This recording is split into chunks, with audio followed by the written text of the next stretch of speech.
Hello and welcome to the Back 9 Final Round Men's Pro Open coverage from the 2018 Delaware Disc Golf Challenge presented by Innova Discs. We've got Big Julie commentary, Jeremy Koling and Paul Ulibarri. Yeah, we got Paul McBeth at 29 under, Seppo 21, Ricky 27, and myself, I'm at 22 under. Yeah, Paul and Ricky are separating themselves from the field, off to phenomenal starts. Clean round so far, a bunch of big putts. Moving on to hole 10 here, par 5, 675 feet, a short par 5, one that can be threed. But to do so, players are going to have to throw either the high sidearm anhyzer to get the flex or a really tight backhand flip up. From there, it's a full 350 to 400, depending on how much you bite off the tee to get up here onto this green. But it's a pretty fairway the entire way.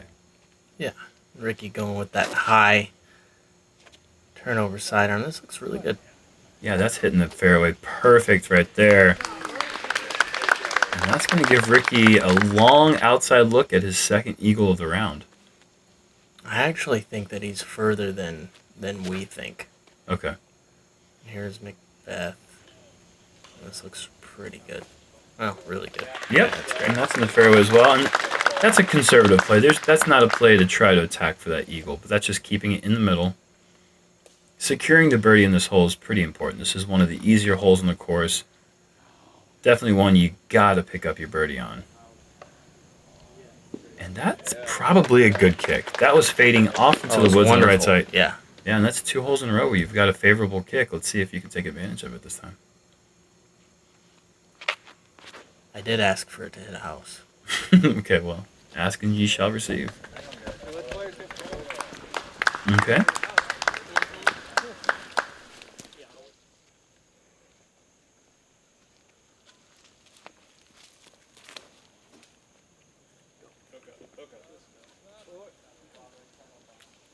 Heading towards the gallery there on the right side. But no puppy dog there today. No puppy there. Was that you that was going towards a puppy yesterday? No.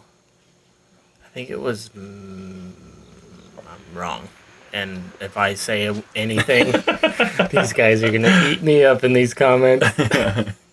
Either way, it was an act of heroism from the owner of the dog who scooped the dog and saved his poor little puppy ankles. Ooh, that was a favorable kick. And I believe that was Marty Gregoire up there doing PDJ Live for all the folks back home. And Ricky was actually lining up a flex sidearm. See how close he was? He only had 380 into the pin. Yeah. But he had a pretty bad slip there. Seppo displaying the touch that we all wish that we had. Mm-hmm. Phenomenal shot there from Seppo. Tapping birdie coming up. And Ricky going back door here. And getting all the way through. He just finds those lanes better than anyone else. He's just like a tree whisperer. Yeah. This guy's no slouch himself. Who is that? Paul McBeth. Who? I've heard of him. Four-timer, yeah. I've heard of him. Yeah, I wonder what you're throwing there. You wonder? And look at that thing roll to the basket, just like a magnet. And Paul's got that outside the circle look for a birdie, which means he's got a birdie. That's a really good putt there. And I believe if Ricky can make this, we're going to tap in for... Or wait, no, Ricky's closer. Yeah, Ricky's definitely tapping in. If Ricky can make this. What? Oh, he did. And then we have a star frame. Awesome work here from our league group. Starting the back 9 off right. And here we are, hole 11. Tightest hole in the course off the tee. There's a few of them that rival this one. I think it's a pretty tight off the tee, but I think getting past maybe this midway point is where it gets really tight, because you have to have control right away off the tee, and then you have to have control at the end of your flight, which this course hasn't really demanded us to do. Yeah, hitting a gap at 75 feet is one thing, but if you can hit the gap at 380, that's when you're getting really, really tight. And that's what this whole Hole 11, par 4, 600 feet, presents to us right off the tee.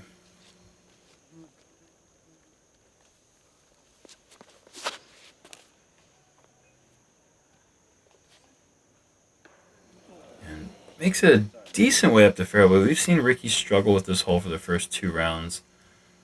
But he's able to cut off maybe 350 before he hits the tree. Maybe a little bit less, but he's still up the fairway. McBeth play on this hole is with a rock, which is surprising to me with how good he's been throwing that blue Thunderbird, but it's not surprising when he throws shots like that. Yeah, and he's more than cutting the hole in half with the rock there. That's probably a 330 to 350 foot shot. And maybe a bit of an early release, but getting away with it there. Yeah? No, I think I hit it pretty good. Yeah? Yeah. All right. I hit it pretty good. This is also looking really nice. That left side where Paul and Seppo are landing is really the best place to approach the green. His is really nice, but his mine was way early. good. His was beautiful. You know I got to give you a little bit of razz. And this is really good. Wow. Great approach there from Rick. It looks like Paul bit off more than 350. That's just a smooth putter, or is that the rock again? It's a rock, yeah. Okay. But he's been hitting right at that range for the last 8 holes. Yeah. Just outside the circle's been his bread and butter. He's reaching it into the basket from there, essentially.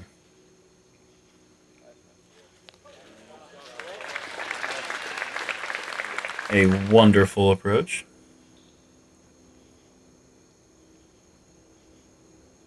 Seppo trying to play catch with the basket here. That's really good. I'd say we got 4 shots in the circle, but Paul's not in the circle. Oh, neither is Ricky. But they're basically, that's inside the circle. That doesn't matter. It's like I'm desensitized to awesome. Yeah, that was a good up and down from Ricky. He was, hit that tree. He made the initial gap and made it quite a ways down the fairway, but it still wasn't a gimme. Paul making that interesting off the back rim. It's funny when his putts are interesting. They're hitting the center and then trying to shoot out the back. Like, oh no.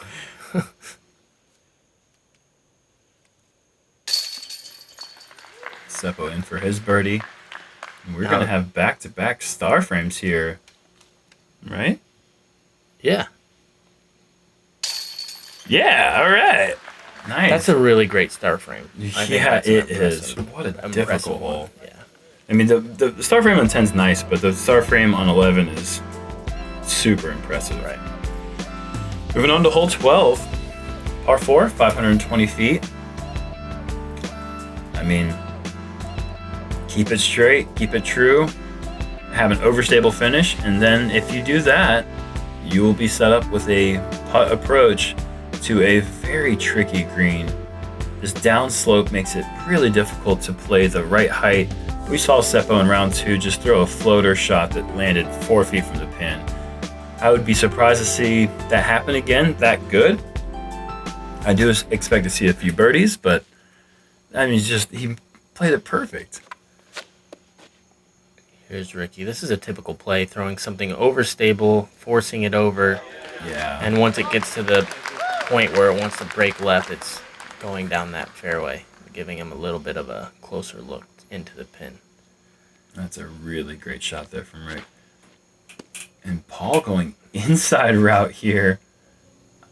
You think that's what he's lining up? I don't think so. I think that was a bit of a misrelease there, and I think he knew right away that he had hit that line and didn't say anything about it. You're the worst.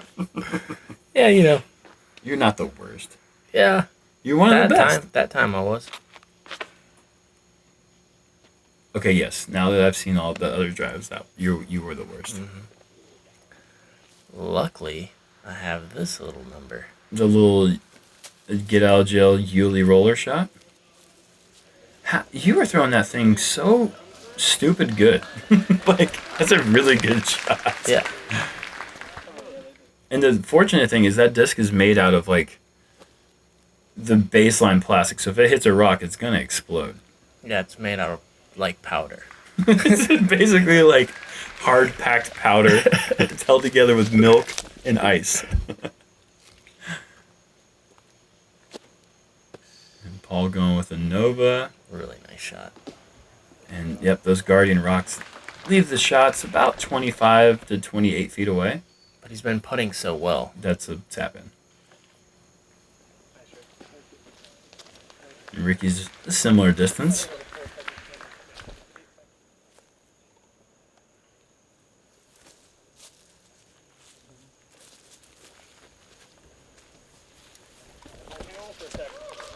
And that's a good approach there. That's going to save you, or give you a good look for your par save. Some good touch displayed by Seppo.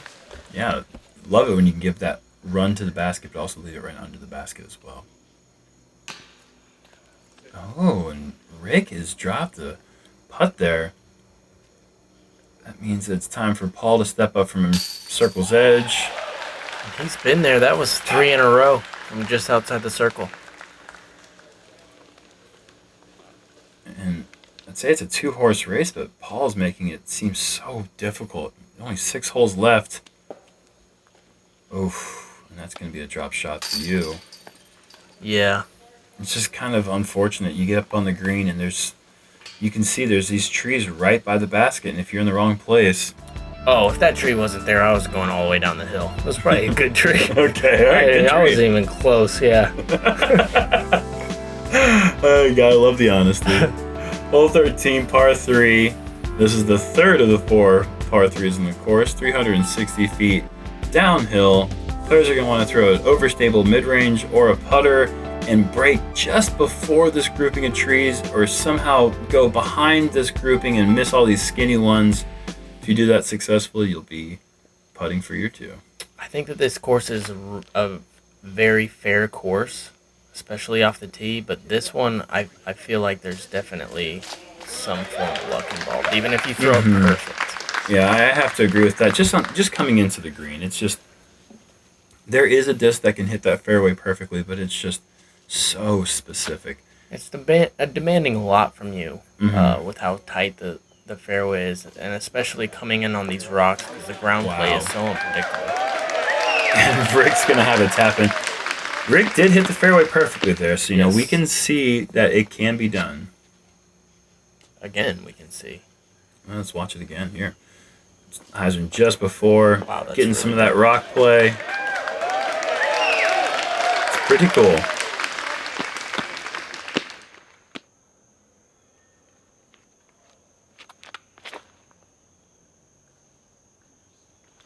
Is this an M1? Yes. I believe that's one of those proto early run M1s. Mm-hmm. And what are you throwing? I'm throwing H1 V2. Early tree kick. Yeah, that was going nowhere fast. Yeah. It was awful. This is pretty good, though. How did you know? You said that before you had even thrown it. No, I had thrown it, and then I said it. Oh, okay. Well, if that was good, then so this is... It just kind of stopped there on the circle's edge. Oh, no, and Seppo's going to drop a stroke here. Move up to McBeth's fortunate drive going to the back door. Yeah, and he's just outside the circle again. He's just That's on 4 in a row from outside. 6 birdies in a row.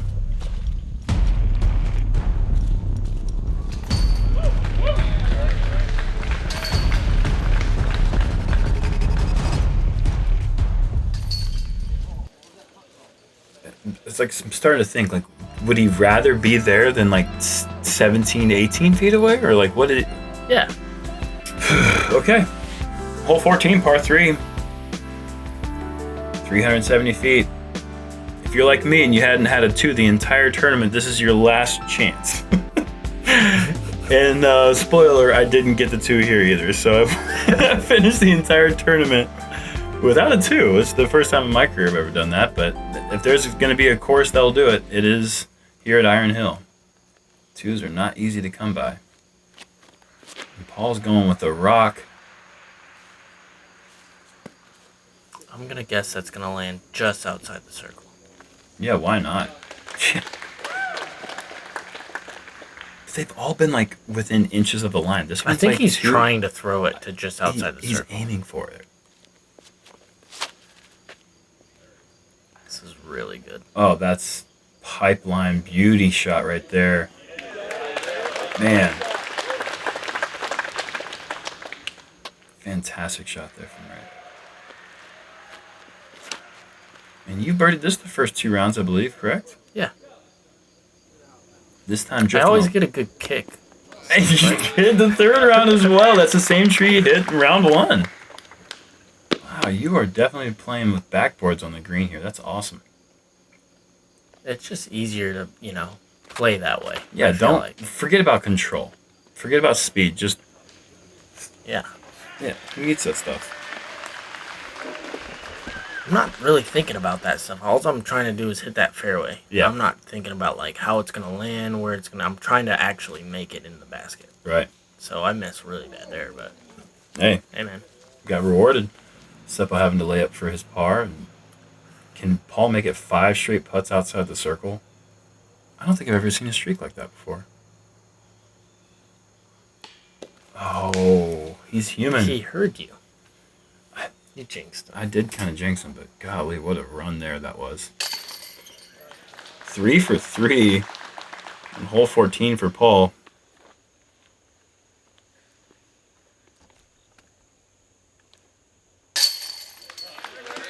And Ricky bringing it within 2. I mean, 12 down through 14. And he's only made up 1 stroke. Yeah, that's bonkers, man. On this course is so hard. Like, no, it's not. Look at these guys. Yeah, it's really. Before this week, I remember thinking like, oh man, this is gonna be mentally tough, and like the mentally tough guy is gonna win this weekend, and then it was just like everybody's just birdieing all the holes, and it's like I forgot it was hard, and I thought something like 24-25 was going to come in with the win, but we were way past that at this point. Hole 14, the most eagleable of the par 4s, 440 feet, but there are a ton of trees that are skinny. There's some big ones, but there's a lot of trees that go right down the middle of the fairway. The best shot to hit this gap would be a sidearm turnover thrown at superhuman speeds, if you can do that, like Ricky can. So can Paul. But Rick is going to go for this down the road backhand play.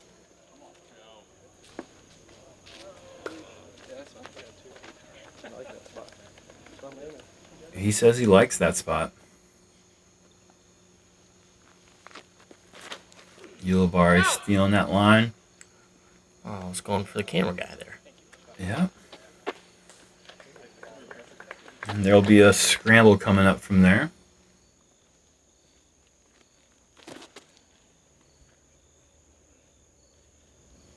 That was kind of superhuman-y speed.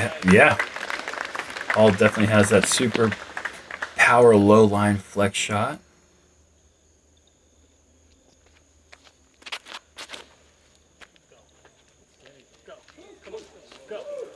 And Seppo kind of making up his own line with a kickoff to the right. That's going to put him back into the woods.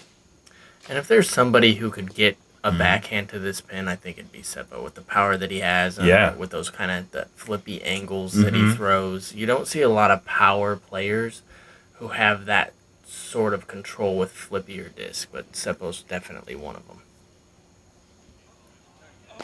And look at that effort there from Paul. Great shot there. McBeth is looking up a high Anheuser line to maybe give this one a run. That was a good approach shot. He's trying to make that without question.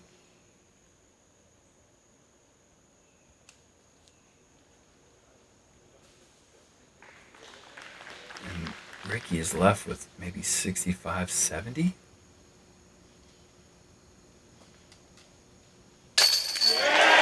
Wow. Maybe just inside 65, but just bonkers outside the circle percentages for these guys. Yeah, They're shooting free throws. I was like, give me a little bump on that. Maybe get a little outside circle love. And if Paul misses this 1-footer, we got a one-stroke game here, folks. That's true. But that's not going to happen. So it'll just be a star frame for these players on the easiest hole in the course. But still, Ricky had to work hard for it. Hole 16, par 4, 610 feet. The play is going to be just to the right side of these trees here in the bunker as the drone is flying down. The perfect flight here for the backhand. In round 1, we saw Ricky crush one over this hillside and get way down the fairway. In round 2, he did the same thing. Wouldn't be surprised to see him try to go for that same shot once again. But if you can keep it off to the right side, it's going to leave you a pretty open approach to the green. The basket will be set right there on top of those rocks.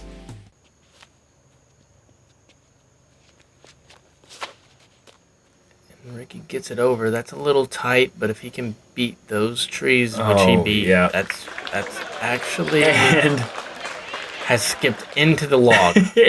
And that went in almost past arm's reach within the log. And that's one of those situations where if we didn't have spectators, that shot would have been lost. There's no way you'd ever look 4 or 5 feet deep in the log. Right. McBeth and I with similar lines. Yeah, great shots I there. think mine hit a rock or something. I didn't get the forward skip, but I should be in pretty good position. Yeah, if you keep the height right, you'd much rather hit a rock late than a tree early. That's an old proverb. Yep, as they used to say. And a tree light's fine too, as long as you keep it up the middle, as long as Seppo did. It's going to leave a forehand Anheuser approach most likely for Seppo, as we see that's what you are lining up here. A lot of angle there. Needed that one to flex.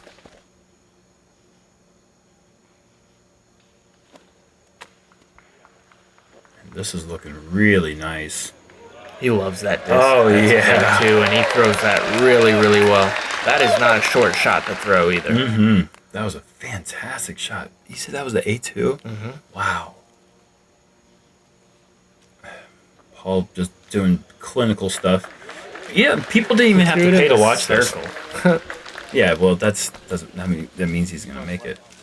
Look at this, guys. Ricky loves it. I couldn't get it out. That's how small it is. Oh, there you go.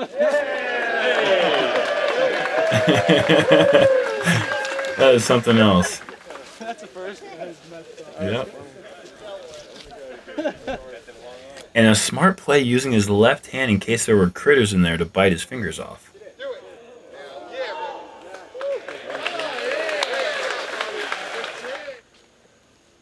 And me running this hard. He is super aggressive. 35 feet. Oh, he is. He didn't throw it in the circle. No, that's outside the circle. He lied to us. He's played 16 holes and made 17 putts outside the circle. But honestly, 6 of 10 outside the circle so far in this round. That's I haven't made that much in 2 months. That's crazy. And the free clinic continues for our spectators here. Oh my gosh. Meanwhile, Seppo gets a nice birdie there, and me and him have our own little thing I think going. guys are jockeying for position, and Eagle McMahon is over there on second card doing work, shooting a hot round, and you guys are battling with him as well for that third place position. Hole 17, par 5. I mean, what else can you say about this hole? Just such a phenomenal design, so difficult. Second hardest hole, actually the hardest hole in the course. And it just plays so infinitely long. 860 feet really doesn't do it justice for how long it actually plays. Right. I feel like there's a barrier for how far your disc can go straight without moving left or right, and this is a really great hole to display how far you can do that. And Ricky with the early tree kicky, that's going to put him pretty much in par-only position.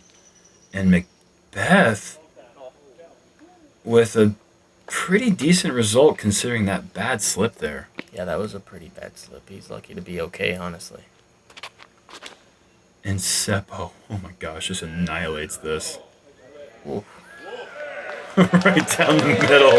Yeah, that's the furthest drive I've ever seen on that. Oh, golly, that was so good. And pulled off to the right side, heading towards the spectator's Ankleville.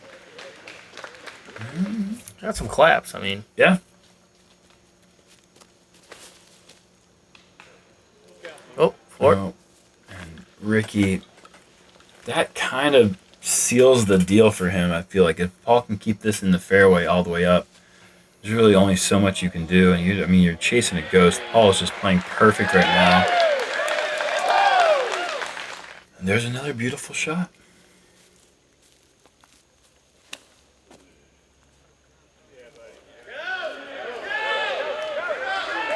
And that is a huge second shot. And we're eventually going to get up here to Seppo's drive after Ricky throws this his third. Wow. Really good shot there. That was out of position. To get that far, that was a great shot.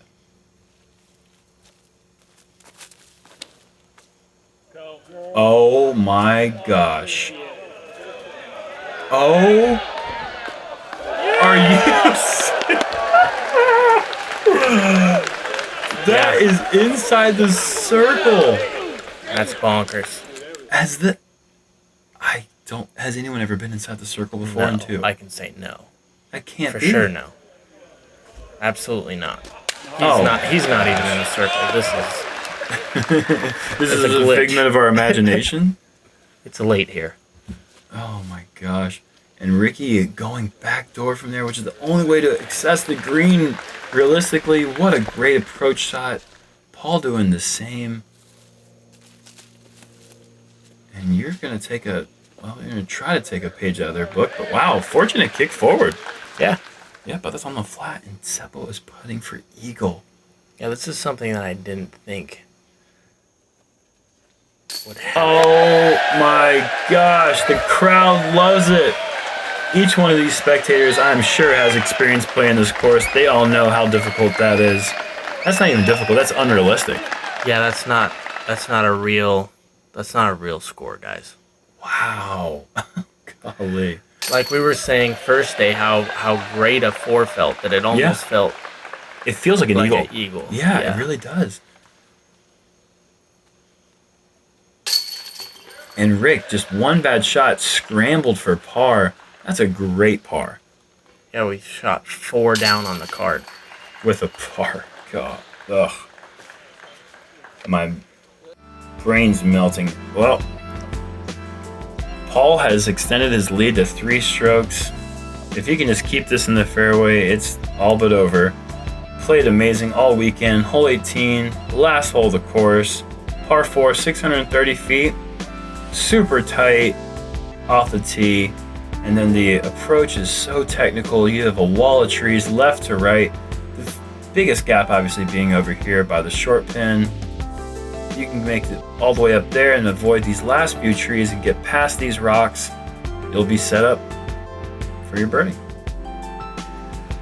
So I'm guessing Seppo is going to try to park it. Yeah, I wouldn't be surprised. And leaning into that one, not sure where that one finished. Yeah, that was not Seppo-ish. As you can see at the bottom of the screen, yeah. That's how you win a national tour, folks. Just keep it in the fairway. Make putts. And shoot 36 under so far on the hardest course on the planet.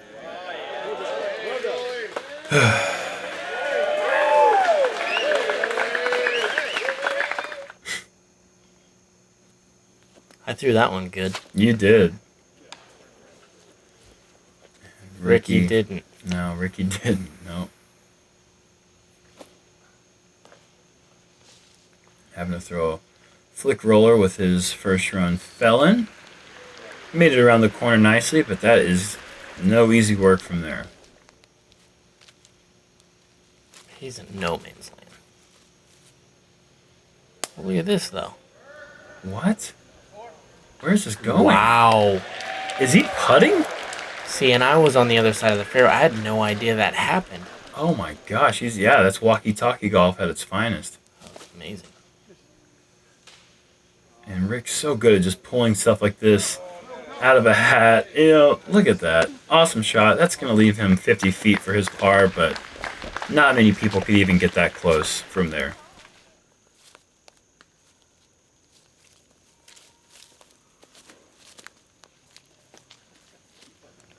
And you can't see it from that angle, but the gap that he hit was 3 feet wide. Very skinny. He's just showing off right now. He's 14 under par. Yeah. And that is going to leave you about 45, 50 feet. Yep. Yeah, not my best from there, but we got to look. Yeah. Ricky with a long look for par. Really doesn't matter here. Just a bit short. Just kind of trying to make that for pride, really.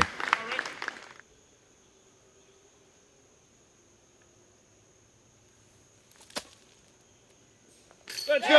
Oh, wow. I wasn't sure if that had enough distance to get there, but just... That's awesome. What a way to finish the tournament off. That's pumped up right there from Uli, giving the crowd the fist bump. You knew what that was for. That was for a tie for third place with Eagle McMahon. And McBeth, just to not be too cocky and shoot a 15 down, which wouldn't even make any sense, decides to lay that one up. Yeah, he was being nice to us. Great tournament from Seppo. He's been on fire the last couple weeks. We got a word from the Parks Department that if anybody shot 15 down on this course, they'd have to shut the course down. So Paul, liking the course, decides to miss. Lay up, take his par for 14 under, new course record. Incredible finish. Averaging 12 down a round at this course. One bogey the entire tournament. It was on the second hole.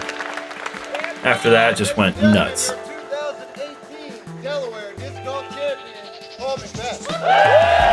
Hey, I mean, that's unbeatable at this course. That's unbeatable. Incredible disc golf. Ricky doing as much as he can to keep up with him. Wow, what incredible action. As you see, McMahon jumping up there to tie Paul for third place. Seppo with fifth place, and Zach Melton, Matt Bell, Michael Johansson, Grady Shue, and myself rounding out the top 10.